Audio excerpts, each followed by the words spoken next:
போதைப் பொருட்களற்ற சமூகத்தை உருவாக்க அடியெடுத்து வைப்போம். Be a part of the movement for a drug-free society. Essendon Marathon. Register now. GT Holidays, South India's #1 travel brand.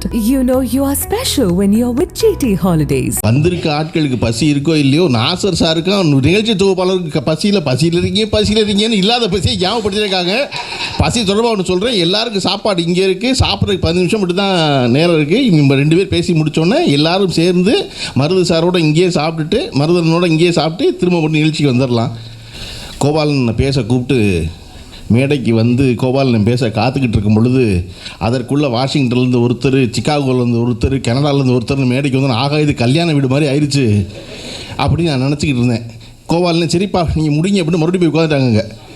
ஆனால் எனக்கு என்ன மகிழ்ச்சினா, ஒரு ஓவியரை பாராட்டுவதற்கு உலகெங்கும் இருந்து, அதுவும் அமெரிக்காவிலேருந்து வர்ற மாதிரி ஒரு துன்பம் இருக்குது பாருங்கள், 22 மணி நேரம் 28 மணி நேரம் வர்ற துன்பம், அதுவெல்லாம் துன்பம் இல்லை. பாராட்டு விழா நடப்பது ஓவியருக்கு இல்லை, எங்கள் அண்ணனுக்குங்கிற எண்ணத்தோடு உலகம் பூராவும் இருந்து வந்த இந்த நண்பர்களுக்கு பூரா முதல்ல பெரும் பாராட்டணும்.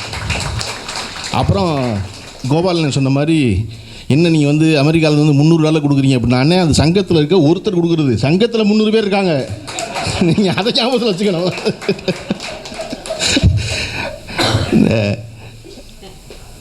நம் ரொம்ப குறைவாக நம் வாழ்வில் அறிந்து கொள்வது எதை பற்றினா ஓவியத்தை பற்றி. எளிதாக பேச்சு போய் சேர்ந்துடும், ஓரளவு படிச்சிருவாங்க, ஓரளவு இசை கூட தெரிஞ்சிடும் நல்லா இருக்குன்னு. இல்லைன்னா ரவி சுப்ரமணியம் அவர்கள் பாடிய பொழுது இந்த அரங்கத்தில் இருந்த எல்லாரும் அப்படின்னு சொல்கிறதுக்கான காரணம் ஓரளவு இசையும் அறிஞ்சிடும். அதில் கடைசி அறிவு வந்து என்னை போன்றவர்களுக்கு எதில் இருக்கும் அப்படின்னா ஓவியத்தில் இருக்கும். ஓவியம் பற்றி ஒன்றும் பெருசாக புரிதல் இருக்காது. நீங்கள் 2000 வருஷத்துக்கு முன்னாடி எழுதின வள்ளுவரை கொண்டாடுவோம். நம்ம வள்ளுவர் காலத்தில் ஒரு படம் வரைஞ்சிருப்பான்ல, அவன் யாருன்னு நமக்கு தெரியவே தெரியாது. சொல்லப்போனால் வள்ளுவருக்கான எழுத்தை கொடுத்தவன் ஒரு ஓவியனாக தான் இருக்க முடியும். ஒரு ஓவியம் தான் எழுத்து டிசைன் பண்ணியிருக்க முடியும். அப்போ எப்பொழுதும் பின்வரிசையிலே அமர வைக்கப்பட்ட ஓவியர்களை, அவர்களின் அடையாளமாக இன்றைக்கி இருக்கிற மருதண்ணனை முன்வரிசையில் உட்கார வைக்கணும்னு முடிவெடுத்த வையத்திற்கு முதல் வாழ்த்தும் பாராட்டும். எப்பொழுதும் மருதண்ணனை வீட்டுக்கு பார்க்க வந்த ஒருத்தரும் பேசிக்கிட்டு இருக்கத எப்படி முகம் முழுக்க மலர்ச்சியோடு உட்காந்து எங்கள் அக்கா பார்த்துக்கிட்டு இருப்பாங்களோ, அப்படி அந்த அக்கா இன்றைக்கி அரங்கத்தில் உட்காந்து மருதனை பற்றி எல்லோரும் பேசுவதை அதே மலர்ச்சியோடு கேட்டுக்கொண்டிருப்பதை பார்ப்பது எனக்கு கூடுதல் மகிழ்ச்சி. நான் வந்து ஓவியத்தை பற்றி ஒன்றுமே தெரியாது. நான் ஓரளவு தெரியும், சும்மா சொல்லிக்கிறேன், ஒன்றுமே தெரியாது. என் மகள் ஓவியம் படிக்கணும்னு சொன்னோன்னே நமக்கு தெரிஞ்ச நம்மகிட்ட இருக்கவர் வந்து மருதண்ணன் தான். அது சம்மந்தமாக ஏதாவது ஆலோசனை சொன்னால் அவர் சொல்லட்டுமே சொல்லி என் மகளை கொண்டு போய் விட்டேன். என் மகளும் அண்ணனும் பேசிக்கிட்டு இருந்தாங்க. நானும் அக்கா உட்காந்து 2 பேரையும் பார்த்துக்கிட்டு இருந்தோம். நான் வந்து என் வாழ்நாளில் பெரிதும் மகிழ்ந்தது என்றைக்குன்னா அன்னைக்கு தான். ஏன்னா மருதனோட இணையாக எல்லா பேர்களும் சொல்லி, வண்ணங்கள் சொல்லி, கோடுகள் சொல்லி பேசுகிற அளவுக்கு நம்ம மக இருக்காளேங்கிற மகிழ்ச்சி இருக்குது. பார்த்தீங்களா, உலகத்தில் என்ன மகிழ்ச்சி இருக்க முடியும்? நம்ம யாரை ஆளுமையாக நினைக்கிறோமோ, யாரை ஆளாக நினைக்கிறோமோ, யாரை அறிவாக நினைக்கிறோமோ, அவர்களோடு இணையாக நம் பிள்ளைகள் பேசுவதில்லை. தம் மக்கள் அறிவுடையவர் தான் மகிழ்ச்சி. என்னை விட என் பிள்ளை பெரும் பணம் சம்பாரிச்சு முட்டாள் மக்கா இருந்தானே என்ன ஆகும் இல்லையா? எது சிறப்பு? நம்ம புள்ள நம்மளை விட அறிவுடையாக இருக்குது. அப்போ மருதனை சொன்ன யோசனையின் பேரில் இப்போ என் மகன் நேரடியாக அவர்கிட்ட பேசிக்கிறா எல்லாத்தையும். அதுதான் அண்ணனுடைய சிறப்பு கூட. அண்ணன் எனக்கு முந்தைய தலைமுறை. இந்த அரங்கத்தில் இருக்க இளைஞர்கள் 50 பேரை தேர்ந்தெடுத்தா அதில் 10 பேர் ஒரு ஆள் நான் வந்துடுவேங்கிற பெரிய மகிழ்ச்சி. இந்த மாதிரி கூட்டத்தில் அடிக்கடி வரணும். ஏன்னா எல்லாம் அண்ணன் செட்டு பூரா வேறு செட்டு. அண்ணன் என்னையை தாண்டி என் மகளோட நட்பாக இருக்குது இருக்கு இல்லையா, அதுதான் இவ்வளோ பெரிய திருவிழா கூட்டத்தை கூட்டியது இருக்குது. நாசர் சொல்கிறாரு என்னை படம் வர அப்படின்னு உற்சாகப்படுத்துன அவர் தான். கோபாலன் சொல்கிறாரு போ சண்டை போட்டு அப்படி என்னை உற்சாகப்படுத்தின அவர் தான். அப்படி அப்போ தன்னுடன் வளருபவர்களை, தன்னுடன் வருபவர்களை வளர்க்க வேண்டும் என்று நினைப்பதற்கில்ல, அதுதான் ஒரு பெரிய மிகச்சிறந்த குணம். நானும் படம் வரைகிறேன், நீ வரைகிறது படமாக நாசரை கேட்டிருந்தா நாசர் இன்றைக்கி வந்துருப்பாரு. இங்கே நாசர் யாராவது சொல்லுவாங்க, என்ன மருதுக்கு ஒரு பாராட்டலாம், பாராட்டல, அவரெல்லாம் ஒருத்தரையும் பாராட்டவே மாட்டார், அவருக்கு பாராட்டலாவா அப்படிப்பார். ஆனால் ஒரு வார்த்தை சொன்ன உடனே கிளம்பி வருவதற்கான காரணம் மருது அவர்கள், நீ ஒரு பொம்மை தலை போட்டு போதும், 2 கையும் காலும் போடு, போட்டால் உனக்கு தெரியுமில்ல கதாநாயகின்னு வச்சுக்கலாம் போதும், அதுதான் அப்படின்னு சொல்கிறது இருக்கு இல்லையா, அதுதான் அவரை இந்த இடத்துக்கு கொண்டு வந்து சேர்க்குதுன்னு நினைக்கிறேன். மருது அவர்கள் ஒவ்வொருவருக்கும் ஓவியராக அறியப்பட்டவரான்னு தெரியல, ஆனால் எல்லார் வாழ்விலும் அண்ணனாக, தந்தையாக, தம்பியாக, ஒரு நண்பனாக அறியப்பட்டவராக தான் இருக்கார் இங்கே எல்லாருக்கும். நான் ஒரு வீட்டுக்கு போயிருந்த பொழுது என் மகளோட பேசிடுவோம், எனக்கு ஒரு கதை சொன்னார் அவர். நான் இந்த பெரும்பான்மையான கிறிஸ்தவ வீடுகளில் ஒரு வணங்கும் கை இருக்கும், ப்ரேயிங் ஹேண்ட்ஸ் பார்த்துருப்பீங்க. அந்த கை பெரும்பாலும் யாருடைய கை என்பதை பற்றி நமக்கு இருக்காது. ஒன்று அன்னை தெரசாவுடைய கைன்னு சொல்லுவோம், அப்புறம் இயேசு கிறிஸ்துவுடைய கைன்னு சொல்லிட்டு இருப்பாங்க. அந்த கையை வரைஞ்சவர் ஆல்பிரட் டூரர்னு ஒருத்தரான், 15ஆம் நூற்றாண்டு. அந்த ஆல்பிரட் டூரர் யாருன்னா, அவர் வரைந்த ரைனாசரஸ் ரொம்ப பாப்புலர், காண்டாமிருகம். ஏன் அது ரொம்ப பாப்புலர் அப்படின்னா, 15ஆம் நூற்றாண்டில் காண்டாமிருகத்தை பார்க்காம ஆல்பிரட் டூரர் வரைஞ்சது தான் அந்த காண்டாமிருகம்.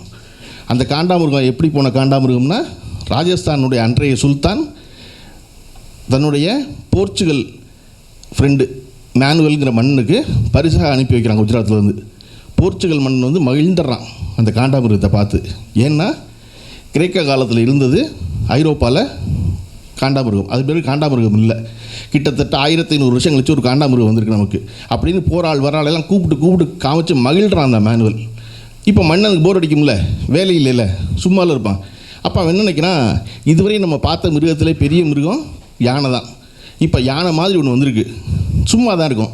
யானைக்கும் காண்டாமிருகத்துக்கு சண்டை விட்டு பார்ப்போம், எது வலிமையானதுன்னு. மன்னர்களை தானே செய்வாங்க வேலை இல்லாட்டினா. ஓகே, சண்டை விட்டு பார்ப்போம்னா கூடிருச்சு. கூடுனா கமான்னு ஒரே ஆரவாரமாக இருக்குது. யானை அவ்வளோ சத்தத்துக்கு பழக்கப்படலை, காண்டாமிருகம் பேசாமல் நிற்கிது. யானையால் என்னென்னா காண்டாமிருகத்தை கண்டு வர அச்சத்தை விட இந்த சத்தத்தில் வர அச்சத்தில் பிச்சுக்கிட்டு இந்த பக்கம் ஓடிடுது. அந்த போட்டி நடக்கவே இல்லை. ஆனால் பிச்சுக்கிட்டு ஓடினதுனால காண்டாமிருகத்தை கண்டு பயந்ததாக எண்ணி மேனுவல் அந்த மன்னன் காண்டாமிருகம் தான் உலகத்தில் வலிமையானது அறிவிச்சிட்றான். அறிவிச்சிட்டு அவன் நினைக்கிறான், எனக்கு பிடித்த, எனக்கு பரிசாக வந்த இந்த சிறந்த பொருளை நான் ஒருத்தருக்கு பரிசாக கொடுக்கணும். இப்போ யாருக்கு கொடுக்குறது அப்படி முடிவு பண்ணி இத்தாலிய போப்புக்கு பரிசாக கொடுக்குறது முடிவு பண்ணிடுறாங்க. முடிவு பண்ணி ஒரு தெப்பம் கட்டி காண்டாமிருகத்தை ஒரு கூண்டில் போட்டு அடைச்சி, காண்டாமிருகம் உள்ளுக்குள்ளே அசையாமல் இருக்கணும்ல தெப்பம் போகும்போது, அதனால் அது சங்கிலியால் கட்டி கூண்டுக்குள்ளே எல்லாம் பண்ணி போப்புக்கு அனுப்பி வைக்கிறான். போப்புக்கு தகவல் போகுது. போனால் கணந்தாங்காமல் இத்தாலியை போய் சேர்றதுக்கு ஒரு 15 நாட்டிக்கல் மைல் முன்னாடி அந்த தெப்பம் சரிஞ்சு காண்டாமிருகம் போய் சேர்ந்துருது. பெரிய வருத்தம் மன்னனுக்கு, என்னடா அது போய் சேரலையேன்னு. அப்போ போர்ச்சுகலில் இருந்த ஒரு வேலண்டைன், நம்ம ஆல்பிரட் டூரர் இருக்கார்ல வணங்கும் கை வரைஞ்சவர், அவர்கிட்ட சொல்லி காண்டாமிருகத்தை வரைப்பான்னு விவரிக்கிறார் அவர். அப்படியே அவர் லெட்டரில் எழுத அதை கேட்டு ஆல்பிரட் டூரர் வரைஞ்ச அந்த காண்டாமிருகம் பார்த்திங்கன்னா ஏறத்தாழ காண்டாமிருகமாகவே இருக்கும். அதனால் அந்த காண்டாமிருகம் ரொம்ப புகழ்பெற்ற ஓவியம். அதை விட சிறந்தது என்ன அப்படின்னா, சுவாரஸ்யம் என்னென்னா, அந்த ஆல்பிரட் டூரர் ஓவியரான கதை. ஆல்பிரட் டூரர் 13 சகோதரர் கூட பிறந்தவர், 14 பேர் மொத்தம். இவரை போலவே அவர் அண்ணனுக்கும் ஓவியனானு ஆசை. அப்பா கிட்ட போய் சொன்னால் அப்பா சொல்கிறாரு, 2 பேரெல்லாம் என்னால் படிக்க வைக்க முடியாது, ஒருத்தனை தான் படிக்க வைக்க முடியும், அகாடமிக்கு ஒருத்தனை அனுப்புகிறேன், யார் போகிறீங்க அப்படின்னா, அண்ணன் தம்பி ராத்திரி போகிறதுக்குள்ளே ஒரு ரகசிய திட்டம் திட்டுறாங்க. ஆல்பிரட் டூரரும் அவருடைய அண்ணனும் காசை சுண்டி போடுவோம், யார் தலை விழுகுதோ அவர் போவோம் அப்படின்னோன்னு காசை சுண்டி போடுறாங்க. ஆல்பிரட் டூரர் தலை கேட்குறாரு, தலையே விழுகுது. அண்ணன் சொல்கிறார், நான் வேலை பார்க்குறேன், நீ போய் படி அகாடமிங்க. படிச்சுட்டு வந்ததுக்கப்புறம் நான் போகிறேன். சரின்னு போகிறாரு. ஆல்பிரட் டூரருக்கு இயல்பிலேயே படம் வரையும் திறன் இருந்ததுனால 3 ஆண்டுகளில் அவருடைய ஆசிரியரோட சிறந்த ஓவியர் ஆகிறாரு. அந்த ஓவியங்கள் நல்ல விலைக்கு விற்கிது. 4வது வருஷம் சொந்த ஊருக்கு ஜெர்மனிக்கு வரும் பொழுது ஒரு செல்வந்தராக சேர்றார் ஆல்பிரட் டூரர். வந்தவர் அண்ணனை பார்த்து சொல்கிறாரு, அண்ணன் நான் போனேன், படித்தேன், ஓவியத்தை விற்றேன், பணக்காரன் ஆகிட்டேன், இப்போ நான் உன்னை படிக்க வைக்கிறேன், நீ போ படிக்க அப்படின்னா. ஆல்பிரட் டூரர் அண்ணன் கால் சட்டைக்குள்ளே விட்டுருந்த கையை எடுத்து வெளியே நீட்டினா சுரங்கத்தில் வேலை செஞ்சு அவருடைய விரல்களில் உடைய வேண்டிய இடம் பாக்கி இல்லாமல் ஒவ்வொரு கையும் 15 தடவை விரல்கள் உடைந்து கூடி வளைஞ்சு நெளிஞ்சிருக்கு. அப்போ அந்த அண்ணன் சொல்கிறாரு, ஓவியம் போல் காரியங்களை செய்வதற்கு என்னுடைய விரல்கள் இனிமேல் ஒத்துழைக்காது, அதனால நான் பரவாயில்ல அப்படிங்கிறாரு. கேட்ட ஆல்பிரட் டூரர் ஒரு பெரிய மனக்குமச்சலுக்கு ஆளாகிறாரு. தன்னால் தானே தன் அண்ணன் கை இப்படி ஆனது அப்படின்ட்டு எனக்காக ஒரே ஒரு தடவை கும்பிட்ற போஸ் கொடு, நான் வரைகிறேன்னு சொல்லி ஆல்பர்ட் டூருடைய அண்ணனுடைய கை தான் இன்னைக்கு கிறிஸ்தவ வீடுகள் எல்லா இடத்துலையும் ப்ரேயிங் ஹேண்ட்ஸாக இருக்குது. அந்த விரலை இப்போ பார்த்தீங்கன்னா வளைஞ்சிருக்கும், அந்த சுண்டு விரல் வளைஞ்சிருக்கும். இந்த கதையை எனக்கு மருதன் தான் சொன்னார். நான் சொன்னேன், அண்ணே படம்லாம் அப்புறம் வரையலாம், முதல்ல இந்த படம் வரைஞ்ச படங்களை பற்றி எழுதுங்க, முதல்ல இதை யாராவது சொல்லணும்ல இல்லையா? கொஞ்ச நாள் கழித்து அது எங்கேன்னு இந்த நாட்டில் சொல்லிடுவாங்க, அந்த கை எங்கேன்னு சொல்லிடுவாங்க. யாரு? ஓகே, ஏன்னா கொஞ்ச நாள் கழிச்சு அந்த கை எங்கேன்னு சொல்லிடுவாங்க இந்த நாட்டில். அது ரொம்ப முக்கியம். கரெக்டா? நான் இப்படி தான் போன வாரம் திருப்பூரில் போய் பேச போனேன். திருப்பூரில் போய் பேச போன போது காந்தியை கொண்டது ஆர்எஸ்எஸ்னு அதுக்கு ஒரு பெரும் தகராறு பண்ணிட்டாங்க. யார்? நாங்கள்லாம் போனதுக்கப்புறம் அது எப்படி சொல்லலாம் காந்தியை கொண்டது ஆர்எஸ்எஸ்னு அப்படின்னு. நம்ம கோவை ராமகிருஷ்ணனுடைய தோழர்கள்லாம் இருந்தாங்க, தந்தை பெரியார் திராவிட கழகம். அவங்கெல்லாம் இப்போ என்னப்பா செய்யலாம், காந்தி வேணா தற்கொலை பண்ணிட்டார் சொல்லிடலாமா அப்படி கேட்டிருக்காங்க. நான் சொன்னேன், அதுவும் சொல்லாதீங்க, கொலைன்னு வருது, இனிமேல் காந்தி டைஃபாய்டில் செத்தார் சொல்லுங்கள், அப்படி தான் சொல்லணும்.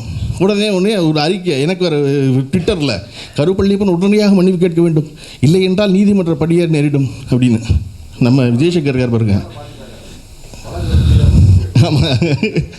நம்ம ஃப்ரெண்ட்லைன் விஜயசங்கர் சார் தான் சொன்னார், ஐயோ தயவு செஞ்சு போய் சொல்லுங்கள், ஏன்னா 94 கோபால் கோட்ஸை கொடுத்த பேட்டி இருக்குது, நாங்கள் ஆர்எஸ்எஸ் தான்னு. கோபால் கோட்ஸை யாருன்னு சொல்லணும், அது யாருன்னா நாதராம் கோட்ஸையோட அண்ணன். நாங்கள் ஆர்எஸ்எஸ் தான், எங்களை ஒத்துக்க மாட்டேங்கிறாங்க, ஏன் எங்கள் குடும்பமே ஆர்எஸ்எஸ் குடும்பம்னு சொல்கிறாங்க. சரியா? அந்த ஆர்எஸ்எஸ் குடும்பம் தான் காந்தியை கொண்டாங்க, அதையே சொல்ல முடியல, ஏன்னா சொல்லாதுங்கிறான்.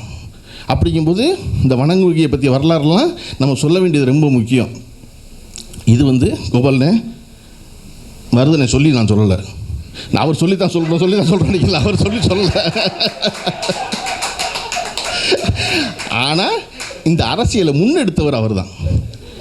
தொடர்ச்சியாக எப்பொழுதும் நீங்கள் மருதனை படங்களையெல்லாம் இங்கே வச்சுருக்கணும், அதெல்லாம் வைக்கலாம். மருதனை இன்னும் பெருசாக கொண்டாடலாம், நாள் தான் இருக்குது இன்னும்.